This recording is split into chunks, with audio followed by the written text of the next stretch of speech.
Wow, who knew that a book on the United States and Russia and Ukraine would draw such a crowd?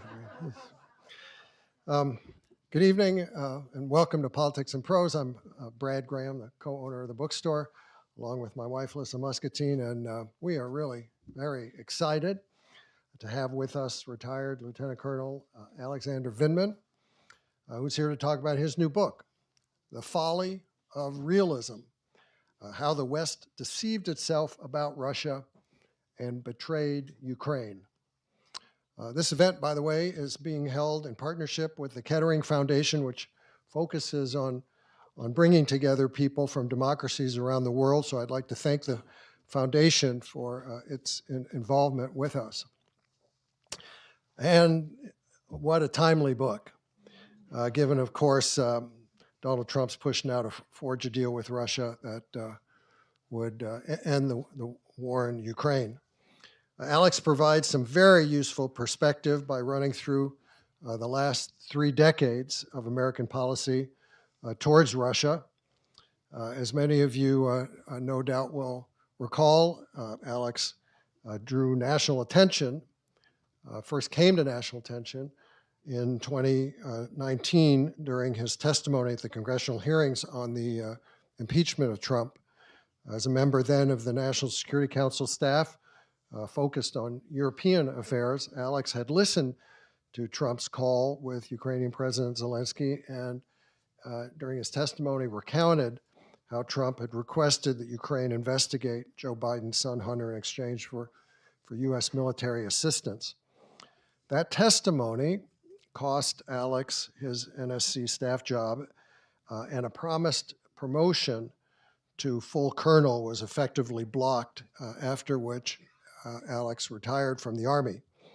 His military service before joining the National Security Council included a stint as a Pentagon political military affairs officer for Russia and an attaché at the American embassies in both Moscow and Kyiv. So he really knows what he's talking about when he discusses Ukraine and that part of the world.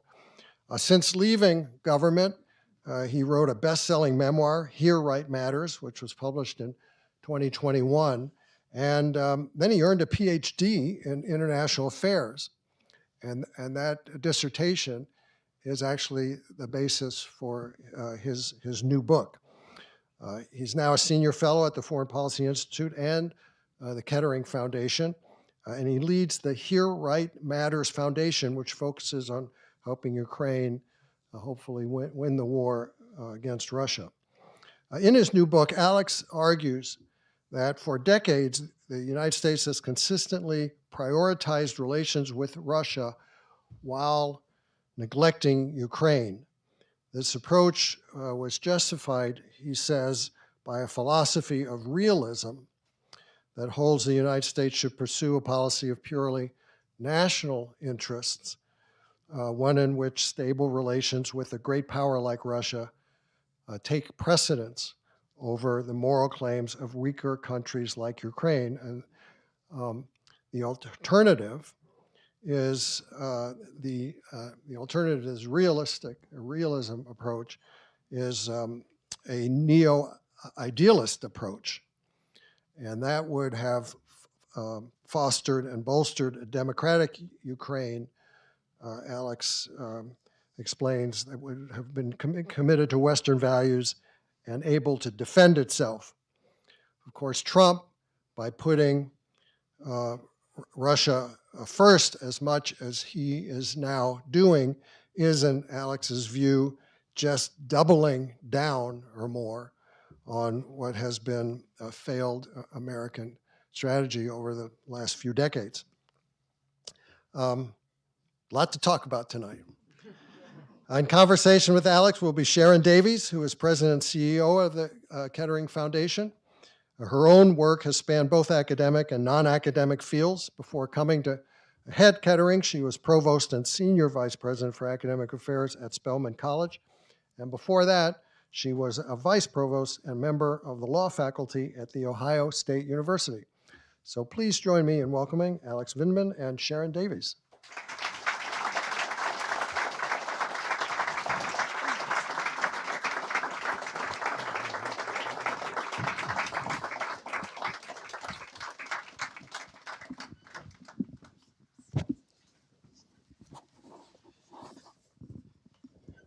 All right. Well, good evening, everyone, and greetings to Senior Fellow of the Kettering Foundation, Lieutenant Colonel Alexander Vindman.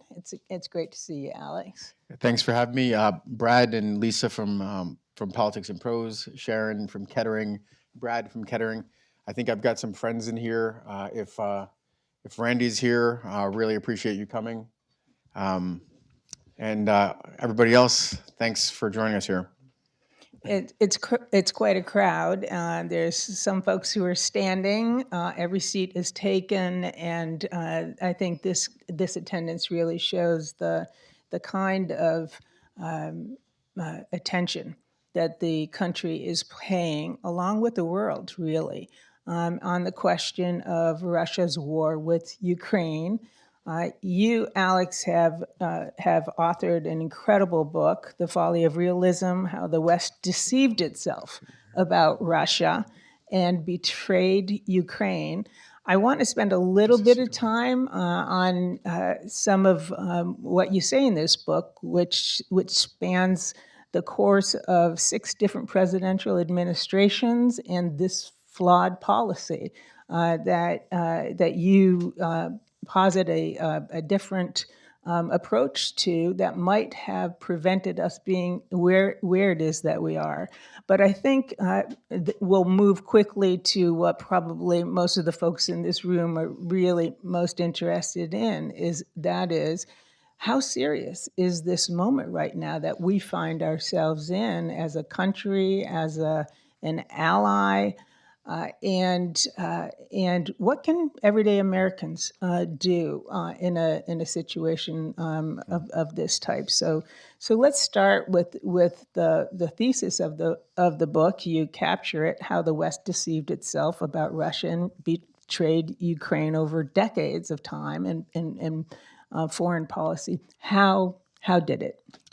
So I wish I might in the next print just change that past tense to present tense. How the West deceives itself about Russia and betrays Ukraine. Russia is by landmass the largest country in the world. It's got the largest or second largest nuclear arsenal, depending on how you count. It had a massive conventional military, and it had a big story to tell about empire, whether that was before the Soviet Union or during the Soviet Union as a superpower alongside the United States. And that was a compelling story to a fellow superpower like the United States and to other great powers in Europe. And buying into that story, Russia was granted a unique place in the world. I think part of this was justified and reasonable, maybe in the 1990s, when there was an enormous amount of hope about Russia and the former Soviet states being ushered into the community of nations, into market economy, into democracy. And giving Russia that kind of place the intention was to help smooth the path.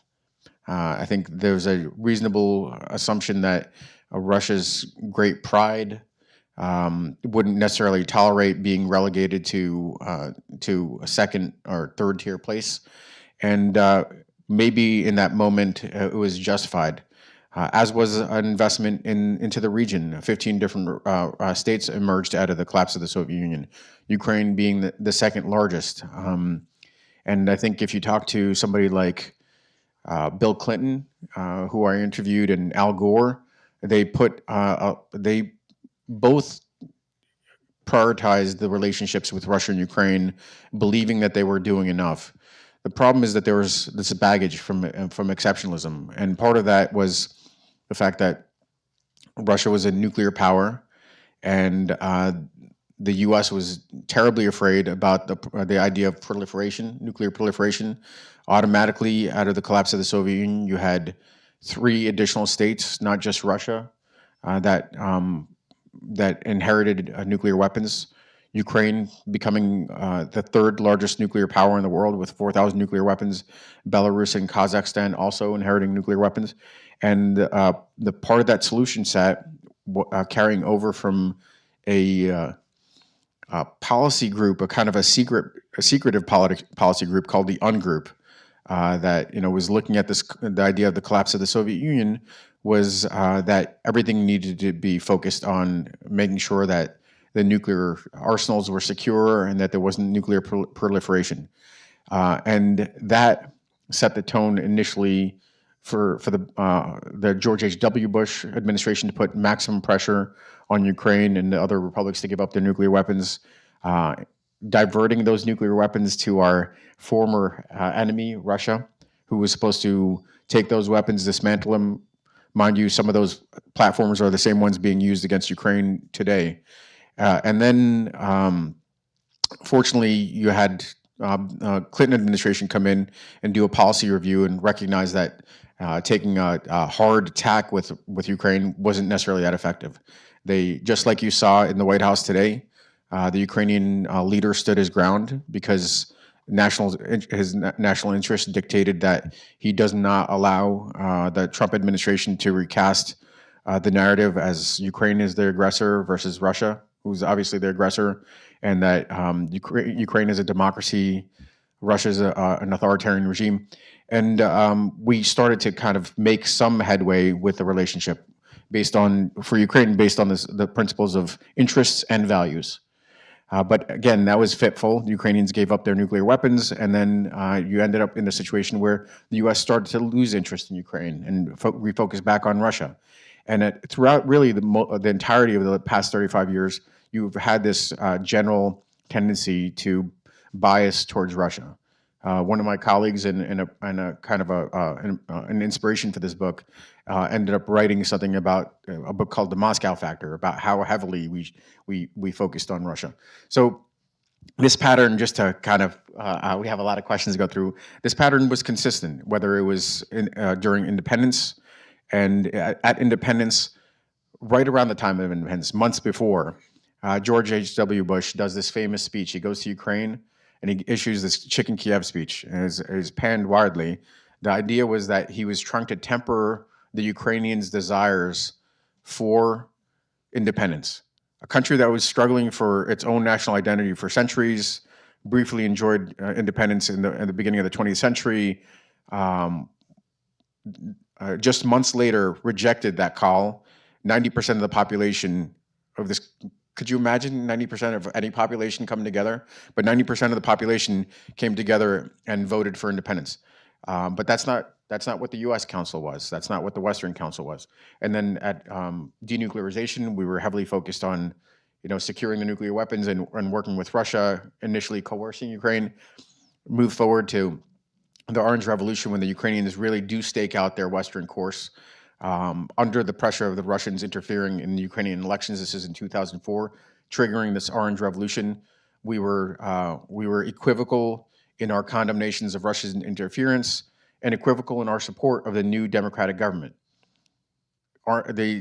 Just years later, the Georgia War, 2008, again, Russia invaded its neighbor, graduating from just economic coercion, playing that harsh big brother role, let's say maybe in the opening days, and then, messaging, rebuilding empire, then interfering elections. That's graduating from just mischief making to hybrid warfare, and then graduating from there to outright military aggression. We were still very, very equivocal, either in our support or condemnation. And that carries through to 2014, the second Ukrainian revolution, that carries through to 2022 in our really, probably I would say, go so far as to say negligent reaction to the Russian buildup, where we still had some opportunity to at least try to dissuade the Russians from this foolhardy war and provide support. I wrote an article about this in November, December, right before the war started, that we could have levied sanctions. We could have provided military support. We could have put troops in NATO territory just to signal to Russia that we meant business. And we didn't do any of these things, again, succumbing to hopes and fears. That's the pattern, hopes and fears. Hopes that we could accomplish more with Russia, fears that if we maintained resolve, that we were going to be responsible for the spiral. Consequence, at every one of these short-term decisions, this is the folly of realism. At every one of these short-term decisions, we bought down short-term risk, but increased the risk long-term. We emboldened Russia, and we encouraged them to act with impunity. And that's the folly that we're talking about. So you say in this book, the alternative to realism is idealism or neo-idealism, and that would have involved a reliance really on the values of the United States and our Western allies. Talk a little bit about that, Alex. What difference would that have looked like? So I think my contention is that realism, in its kind of most excessive form, is highly transactional, and you see the most transactional administration under Donald Trump right now. No care or consideration of history or the lessons of history. That accommodation, appeasement really just emboldens Russia. And that a reaction to it, and I don't want to sound entirely reactionary, but a correction at least to that would be something that's long-sighted. And in order to have a long-sighted view, this idea of neo-idealism allows you to focus on what really matters for democracies, allows you to navigate around short-term transactionalism, and focusing on the things that if we had made investments in, somewhere along the way, that would have maybe averted some of the worst case scenarios. So the idea of what really matters to us is fellow democracies that keep us strong. They're in our corner when we're under attack. They're the source of our prosperity. They're our most important economic relationships. So we invest in hardening democracies. We invest in buttressing struggling democracies like Ukraine, like other emerging republics, and then we invest in democratic institutions, understanding that long-term those yield us prosperity. That's the general swing. Now, I think it almost seems pie in the sky at this point because of how far we are from something like that. We're at least 4 years away from something different than this maximally transactional administration. But I'd say that when our leaders 4 years from now look for this, maybe answers your way earlier question about what we can do.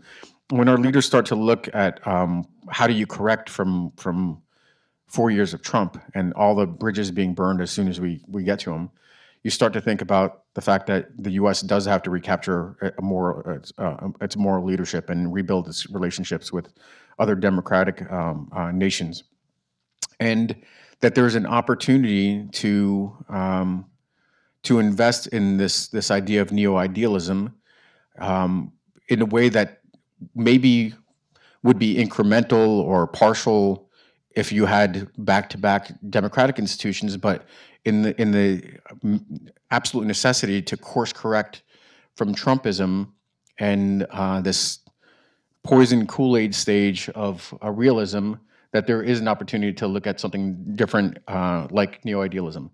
And I think about it in both a geopolitical context, but I also think about it, frankly, in the domestic context. Some things seem like they're too hard. Like we briefly discussed this, that the ability to do comprehensive immigration reform, impossible right now, or was under the Biden administration. Same thing with universal health care.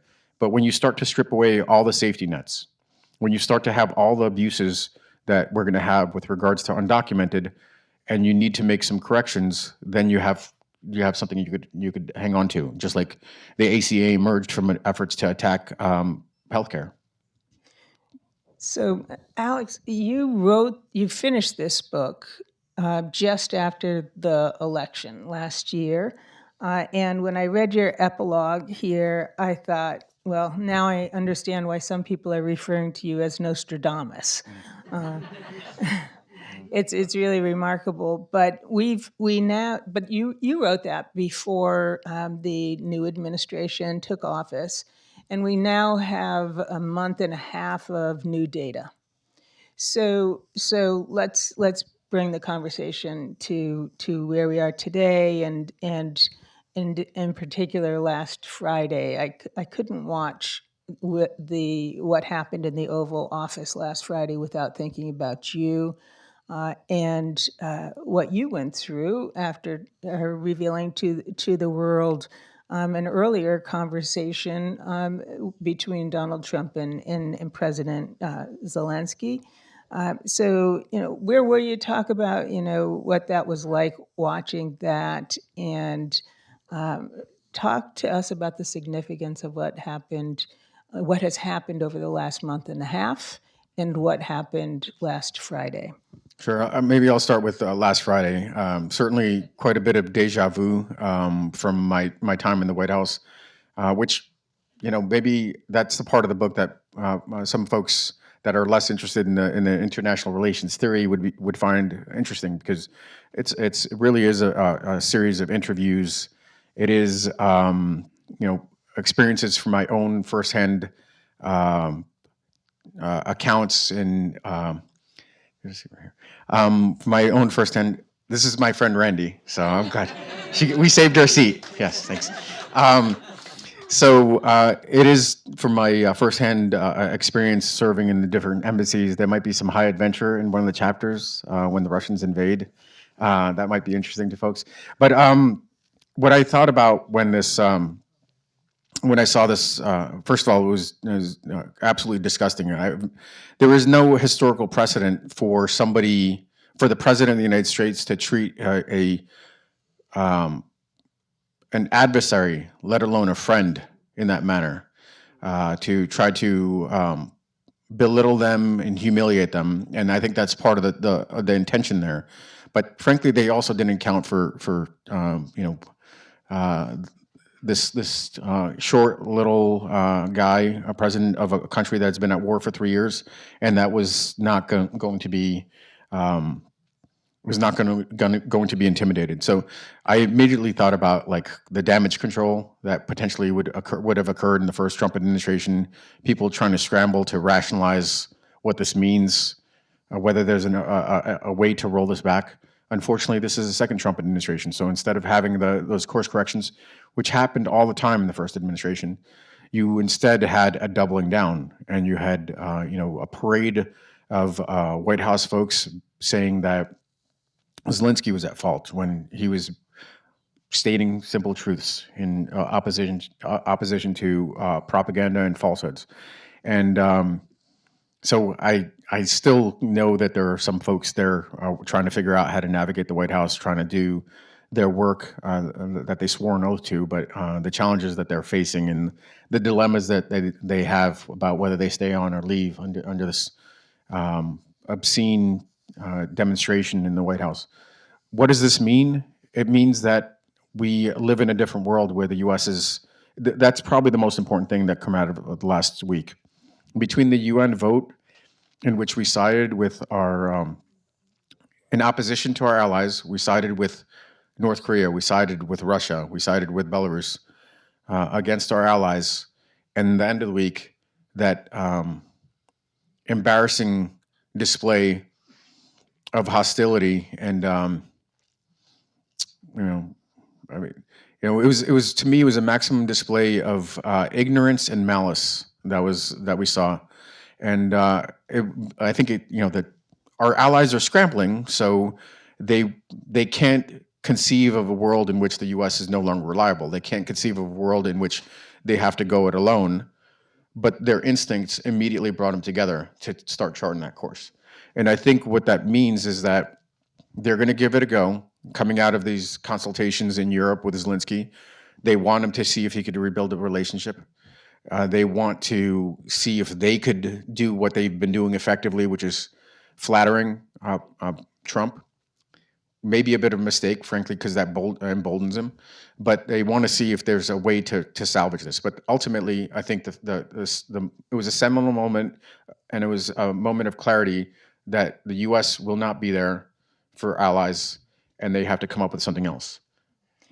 Well, maybe it's a seminal moment for the American public too, right? Because most of the coverage really has suggested that folks who watched that were shocked by what happened. You just talked about that. What about the chances that the American public's reaction to what it saw in the Oval Office could have some kind of effect to stop the worst that we might be able to imagine happening. Yeah. I've been taking a poll. Was everybody that saw that disgusted? Raise your hand. Okay, it's a friendly crowd. Yeah. So, yeah. But I think the it's not just I think it's the visceral nature of the emotion also, that it wasn't just like you agree with it because it was wrong or was policy. It's because it just was gut wrenching to watch, and it was disgusting. So I think what in that famous moment after the infamous Ukraine call, I was going to report this corrupt scheme that ultimately led to the impeachment. And I walk into my twin brother's office, who's congressman now down the road here in Northern Virginia. And I close the door, and for dramatic effect, I pause and make sure I have his attention and say, Eugene, if what I'm about to tell you ever gets out, Trump will be impeached. So that was easy call. That was the gravity of the moment. I feel, I don't want to overstate this. I feel that there was something there that again, it was a bit of an unmasking of who these folks are. Whether it breaks through and somehow boils into something that's much more meaningful, that's hard to say. But I think it does show. It was certainly an unmasking for our allies, traditional allies. They have a better idea what to expect. Our adversaries also sense a huge amount of opportunity. Whether that stays their hand because it seems like an emotional nut job or something like that. I don't think it necessarily does. He's actually pretty easily manipulated. But I think there might be, this is one of those unmasking type of situations where it will kind of reverberate down the road. I don't think it's, it might play out in midterm elections or something else. Tomorrow we'll see what this big announcement is from Donald Trump. It might be the fact that he's suspending all support to Ukraine. That is a very sobering thought. Besides what happened last Friday, Alex, as you've watched things play out since the new administration took office, are there other things that you've taken note of that cause you concern? Sure. So I'd say the bumper sticker here is simply that Trump is a friend to our enemies and an enemy to our friends. So immediately, whether it's the pronouncements over Panama and the Panama Canal, just intimidation, really, what did he reaccomplish? He may have had the Panamanians cancel some contracts with the Chinese. His intimidation of Colombia, needlessly burning bridges there also, because actually the Colombians were prepared to take these undocumented folks back. They just wanted it in humane manner. They didn't want them coming in on military aircraft. That was a needless kerfuffle. Referring to Canada as the 51st state, wanting to seize Greenland and attack Denmark. It is a parade of horrors in a lot of ways. But I think, all that, he's a showman, so a lot of people discounted it as bluster. But now it's probably coming, I think the last week shows that it's real. And that he believes, this is where the Russians had this interesting comment that probably not too many people noticed, is the spokesperson for the Kremlin, the spokesperson for Putin, said that the U.S. and Russians' views and policies are converging, and that's what the Russian policy is that they believe in this idea of державность, basically like that there are only three real powers in the world. It's Russia, China, and the United States. And every other state is beholden to these three powers. they're compelled to comply. So it's really a return to the rules of the jungle, in which the strong do what they can, and the weak endure what they must, and that's the what's unfolding. That's a very different image for Americans to think about their leadership in that way, right? I mean, it's hard to think of a more dramatic shift if that is the case. Could it be that this is just a president who believes more strongly in isolationism? What signs worry you that it's beyond that? So every now and then I flip over to Fox News and listen to their commentary, and try to understand, like, how other people might be seeing the situation. And I spend some time mulling over, am I missing something? That those swaths of the American population see something in a diametrically opposed manner. And in the context of Russia and Ukraine specifically, in writing this book, the data it screams the fact that accommodation, appeasement, do not work with Russia. So this approach that he's, this peacemaking approach is the height of folly. It's not going to get him anywhere. The Russians will just bank what's being offered and seek to take more. I start thinking about, well, what if this is the opportunity for Putin to lick his wounds and maybe take a pause on this war, rebuild for a couple years, and then strike back out. Maybe this is the way that Trump entices him to make peace. But again, there are no indications right now that Russia is interested in anything but the total capitulation. Nor do they really think they need to do that with Trump. They don't respect him. Trump is doing enough damage on his own, breaking relationships. Why would they ease that up by giving him a win and letting him be the peacemaker when he is there were no major noises coming out of the White House that he's going to leave NATO. That could be another crazy idea that comes out tomorrow. So none of it makes really that much sense. Tariffs don't make a huge amount of sense because it's a cost to the consumer. It doesn't really do anything. I don't know. There's not a lot of reason for these things. I keep thinking about whether there's the smallest possibility of this hardball with our allies. Canada and Mexico could somehow translate into something of a better deal that's maybe a little bit more equitable, because the U.S. historically has suppressed some degree of maximum benefit for the common good. So maybe it rebalances around the edges, but at what cost? Enormous damage to our standing, enormous damage to our reputation, enormous damage to the relationships that we have.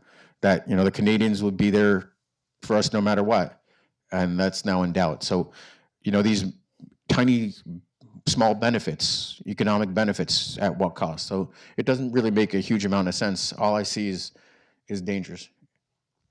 I want to give the audience an opportunity to ask questions, and so if anyone does have a question, there is a microphone here, and I'll just ask you to please try to confine yourself to questions and not statements, and make sure you speak right into the microphone, because it is being live streamed, this conversation. And then we'll come back, Alex, before we're done, and get some final thoughts from you about, what can everyday Americans do at a moment like this, a moment of great concern. So, sir. I have a comment and then a question. My comment is... Is it on? Sorry. No, it's not on. It's not making a... No, it isn't. Like it's live. I can speak louder. I'll speak. Oh, there we go. Okay. Okay. I have a comment then a question. I remember watching your testimony during the impeachment, and I thought to myself, well, first of all, thank you for your courage and being a truth teller and your patriotism.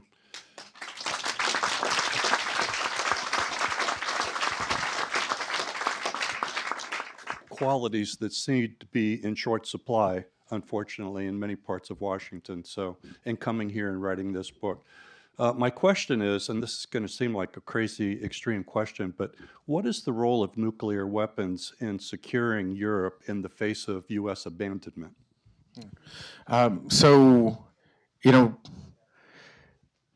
the consequence of using nuclear weapons is insanely high. It's a taboo that whichever power uses nuclear weapons is going to have a enormous backlash from around the world. This is one of the reasons that that some of these threats out of Russia are not really real, because the Chinese and the Indians have shared that the consequences of Russia using nuclear weapons in any context would be extremely self-destructive. In the context of that's a different branch to the question, but if the U.S. were to withdraw its nuclear umbrella, NATO does have nuclear capability. And there are national capabilities that the French have, that the British have, and potentially you could see a proliferation of nuclear weapons also as other powers potentially look to break out and achieve a nuclear deterrent. I mean, one of the reasons that we have, for instance, Poland in NATO, it wasn't just the fact that we accepted them willy-nilly. They put enormous pressure on us. They were making murmurings about potentially achieving their own nuclear capability back in the 90s in order to, and then obviating the need for that if they joined NATO.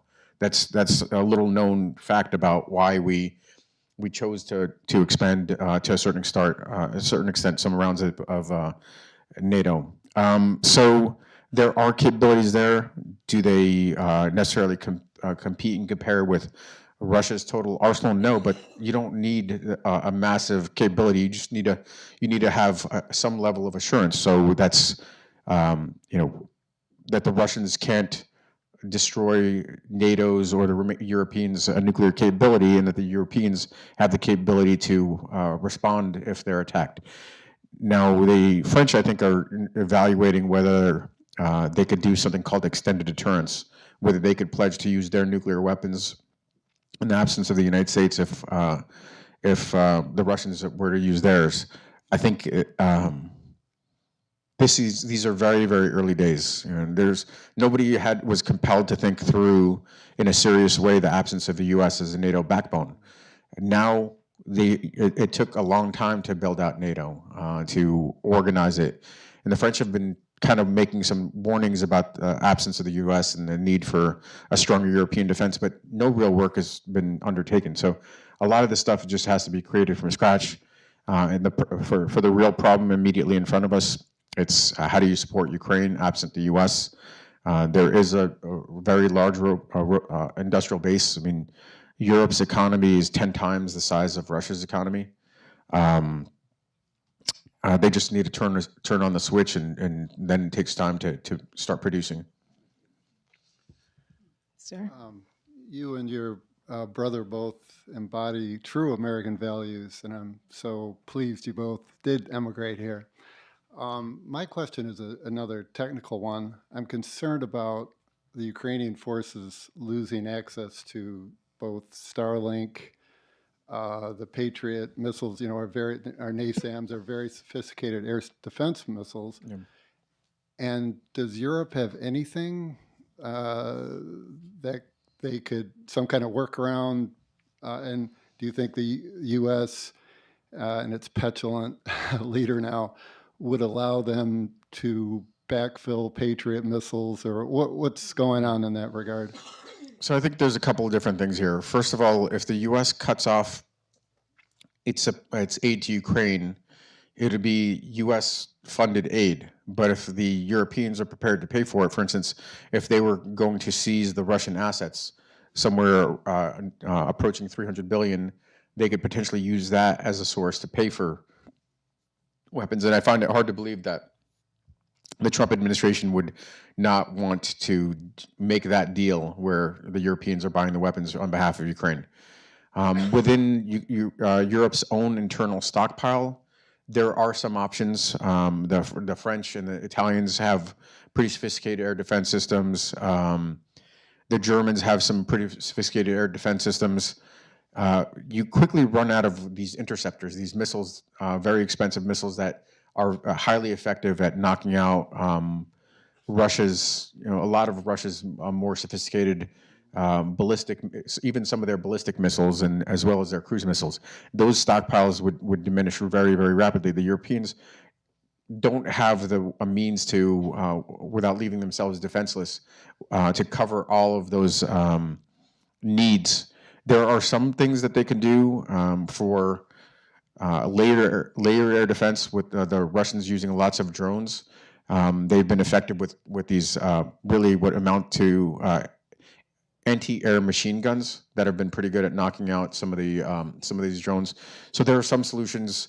Again, there's nothing that fills the gap of U.S. absence anytime soon. It's going to take, in certain cases, months, and it might even take years. But I think the fact is that if the narrative is that the Ukrainians are about to fold, that's not true. The Ukrainians have probably 6 months of supplies. The Europeans have 6 months to stock up and maybe accelerate in a big way. And then the question is the second half of the year, what does it look like? Do the Russians have much in the way of staying power beyond the end of the year? I think that's when it becomes, instead of making it maximum pressure on Russia to end the war because they don't have the means to continue on, we're giving them breathing room, where I think the Trump administration's kicking the can down the road on peace. While we've been sitting here, it's been announced that Trump's gone ahead and suspended all military aid to Ukraine until he determines that Ukraine's demonstrated a commitment to peace negotiations. Alex literally said to me minutes before we came out that was what he thought might happen tomorrow. Yeah. I mean, in certain regards, I'm a little bit surprised it didn't happen on day one. That they would basically, just the way they did suspended aid, that they would say, due to a policy review, we're holding all support for Ukraine. But it happened. I mean, Ukraine got another 5 weeks of support at some level, which is better than where I thought it might end up being initially. So given the fact that Trump has sold Ukraine down the river, do you think that gives a green light to China to take Taiwan? That is a huge factor. This is part of the theory and what has really kept a lot of Republicans on sides, because there are a lot of China hawks, and they recognize that China has this longstanding one China policy. Xi has been very, very adamant that Taiwan will be reunited with mainland, and that it was the costs that Russia was bearing in Ukraine that were a counterpoint against Chinese aggression against Taiwan.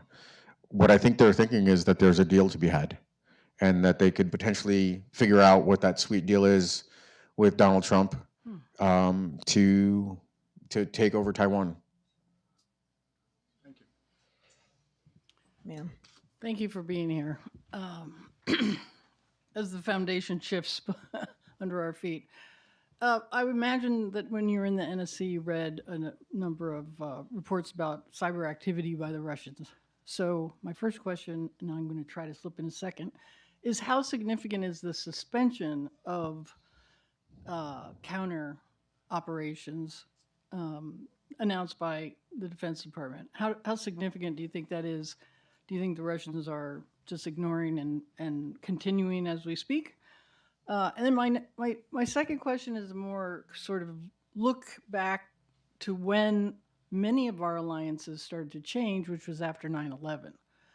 When we sort of lost our strategic vision of strong democracies and started working with people that we didn't really want before to work with. And is this in some way still a continuation of that? Especially, during the first Trump administration, he talked a lot about working with Russia against ISIS and other like-minded threats. Yeah. So maybe I'll start with the second one first. I think that was the big dangle from Putin. Putin was the first major world leader to call George H.W. Bush after the 9/11 attacks, pledging support. And that really captured Bush's attention. And I served in Iraq. A lot of my peers served in Iraq and Afghanistan. We had 20 years of war. And if you think about the wars of choice versus wars of necessity, that was a huge strategic distraction. That in those moments when we were focused on at least, Afghanistan, maybe that could have been, I think there's a serious argument to be made for a just war, to root out al-Qaeda, to punish them, to deter other actors. But 20 years of war in which we put enormous resources into wars in the Middle East gave our adversaries an opportunity to grow, to exploit opportunities with our strategic distraction. With regards to this offensive cyber operations and the suspension there, the definition. We always have ongoing defensive cyber operations. It allows us to respond, and even defensive cyber operations allow us to, let's say, have surveillance on what was going on in our adversaries' environments, cyber environments. So like this, we could respond, so we could spoil whatever they're trying to do. This idea of offensive cyber operations, it was, I imagine in a lot of ways it's quite limited in nature anyway. We are very much, when I left, we were very much hands-off. A lot of the activities that the Russians were taking against the West, but we were not prepared to do those things. I think over the course of 3 years of war, we probably were doing quite a bit to support the Ukrainians with offensive cyber operations. I'm not sure if that automatically exposes us, except for the fact that the top line is that, again, it's another accommodation to Russia, unearned. So they will continue to conduct offensive cyber operations, but we're not. So it's another signal that the U.S. lacks resolve, that the U.S. can be, it doesn't have the staying power. Wait, I see another special arrival here. My twin brother, Congressman Eugene Vindman's here.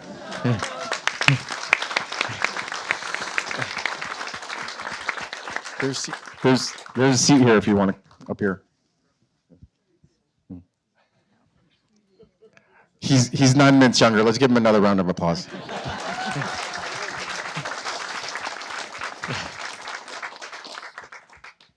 Ma'am. Okay. First of all, I just want to thank you for being a beacon of hope during these dark times. And it's comforting to see all the other beacons of hope here in the country and the world, because we need to remember that at least half of the world is not doing what Trump is doing. So let's keep that hope alive, But my questions to you, I guess it's the same question as, so all this time I've been thinking that we've been giving crippling sanctions to Russia and that they were being effective in some way. And somehow the Europeans have also gathered all these assets from Russia. But I'm hearing reports from, I guess, the Bloomberg investigative reporter and others that it was kind of failed and it wasn't enforced properly and things like that. And so they really weren't as crippled as I was thinking was happening economically. So could you talk a little bit about that? Sure. So I think the fact is that this is another one of those moments, and the subtitle is intentional. It wasn't just the U.S. deceived itself about Russia; it's the West deceived itself about Russia. For the longest time, Germany in particular deceived itself about the fact that Russia was not going to use energy as a weapon. So that has stayed some of the most draconian sanctions on Russia that would have potentially choked off Russia's funding. Russia's a commodities-driven economy, oil and gas. If they Europeans fully sanctioned and the U.S. fully sanctioned Russia, it would have significant shocks. It would have an impact on oil and gas prices around the world, and we we were willing to do that, but the Europeans were not. And it took us a long time to come around to it ourselves also. We looked at, like, other half measures like price caps and other things on how much we were willing to pay. So yes, it was far from the degree of sanctions that would have been maximally effective. But over the course of 3 years, the Biden administration kept ratcheting up sanctions. The Europeans, even though they didn't go maximum, they still increased them to the point where Russia's economy is quite brittle. It's teetering. I mean, and inflation there is extremely high. They're having a hard time meeting their budgetary requirements. There's this butter and bullets formula. You could only invest in bullets so long and sacrifice butter before it has an impact on the economy. They're at that point. I think the expectations were by the summer that the Russians were going to be in a significant kind of crisis. And this administration, the Trump administration, could have either helped drive that crisis and compel Russia on the economic front, as well as support Ukraine, so that Ukraine could have some military successes to really convince Russia that it was time to negotiate, or we could do what we're doing now, which is, again, extending the war, alleviating the pressure on Russia. And I wouldn't be surprised if we also, in our effort to normalize, we look at lifting sanctions. That would be another Russia first approach. Thank you. Thank you. Sir? Hi, thank you. I'd like to draw on your knowledge of military hierarchy and the military in general, your great knowledge of it, and ask the question, what is the potential now with the current staffing of the military, and that's unfolding, I realize, but the potential for a coup or coup movements on Trump's part in the direction of coup through either violent or preferably and probably less than violent means. And part of the question also, is there any clear relationship between that potential and the way things are unfolding with respect to Russia and Ukraine and so forth? So this is where maybe I could offer a tiny bit of hope, because I don't think I've been particularly optimistic or hopeful thus far. What I would say is that the military is a values-based institution. In the Army, we talk about leadership, loyalty, duty, respect, selfless service, honor, integrity, personal courage. And we also have a pretty rigid hierarchy, and the commander-in-chief is at the top of that hierarchy. So you could expect the military to follow the president's lawful orders. That might mean that the military is compelled to do some awful things, but they are not going to obey unlawful orders. I think we have some time before we get there. You would have to do an enormous amount of erosion of military hierarchy and undo, a enormous amount of education that we provide to officers and senior NCOs. You get law of war training all the time. You get basic guidance. I think they're starting to try to chip away at that. The chairman of the Joint Chiefs being removed, the chief of naval operations, the vice chief of staff of the Air Force, to put in some loyalists. But that's going to play out over some time. Each one of those folks has a deputy. The chairman has a vice chairman. The chief of naval operations has a vice. Chief of staff of the Air Force, same thing. And even those, to me, one of the most important things, and I don't want to give my twin brothers too much of a big head, but the JAGs, the judge advocates, there's 3 stars being removed, to me is actually one of the most dangerous things, because those are the folks that interpret the law. They're the ones that if you remove them and put in some loyalists, they're the ones that are going to say, what you think is a legal order is a legal order, and if you don't follow that order, then you'll be subject to the Uniform Code of Military Justice. But that is a process that's going to play out over some significant amount of time. And actually, power shifts a little bit back to the legislative branch, because those positions have to be Senate confirmed. And what the Senate cannot do is it cannot do simple up or down voice votes and unanimous consent. They need to hold hearings on every single one of these folks, ask them the hard questions. In the meantime, the deputies that are currently serving those positions are going to do what they've been trained to do. Those 3 stars had 2-star deputies in the Army. There's 5 1-stars in that chain of command, all responsible for their own purview. So I think the military is going to hold for some time. I don't see the immediate warning signs that we're headed towards anything resembling a coup just yet. So it is good news, but sort of guarded good news, it sounds like.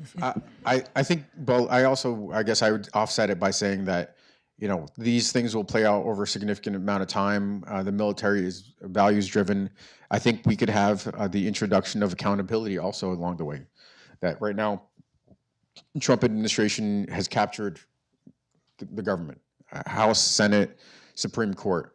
We're less than 2 years away from a 2026 midterm election.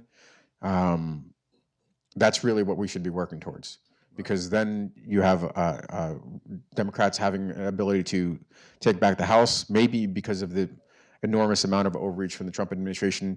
Even some black swan Senate races might shift, and then that makes things a little bit harder. But we have to fight for the next 2 years hard. Thank you. Thanks. And we only have another minute, Alex. So one last question. This is still a functioning democracy, and in a functioning democracy, the people hold their government accountable. If polls are correct, there's an enormous amount of support among the American people, including among Trump's supporters, for Ukraine. So what can you say to Americans right now at this moment about our responsibilities as members of a democratic society and what we might be able to do to make our government accountable to the public will? We're a slumbering giant. I don't think we exercise democracy enough. 90 million of us didn't vote. Eligible voters didn't vote. And I think the election was won on the margins with a population that really plugged in at the last minute, and we're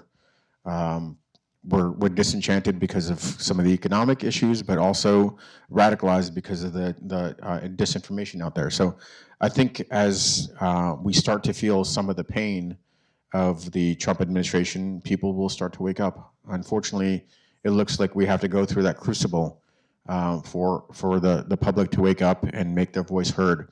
And I think part of that crucible starts with the shattering of the perception that we're the good actor in the world. And Trump's behavior on Friday, like I said, was some unmasking, a small increment in that effort. Lieutenant Colonel Alexander Vindman, thank you for a wonderful book and a wonderful talk.